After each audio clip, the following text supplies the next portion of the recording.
بسم اللہ الرحمن الرحیم۔ حافظ قرآن کی فضیلت۔ رسول اللہ صلی اللہ علیہ وآلہ وسلم نے فرمایا، قیامت کی دن قرآن پیش ہو کر کہے گا، اے میرے رب، اسے یعنی صاحب قرآن کو جوڑا پہنا، تو اسے کرامت، عزت و شرافت کا تاج پہنایا جائے گا۔ پھر وہ کہے گا، اے میرے رب، اسے اور دے، تو اسے کرامت کا جوڑا پہنایا جائے گا۔ وہ پھر کہے گا، اے میرے رب، اس سے راضی ہو جا، تو وہ اس سے راضی ہو جائے گا۔ اس سے کہا جائے گا، پڑھتا جا اور چڑھتا جا، تیرے لیے ہر آیات کے ساتھ ایک نیکی کا اضافہ کیا جاتا رہے گا۔ سنن ترمذی کی یہ حدیث ہے۔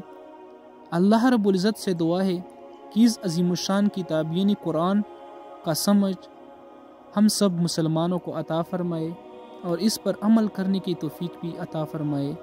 آمین ثم آمین۔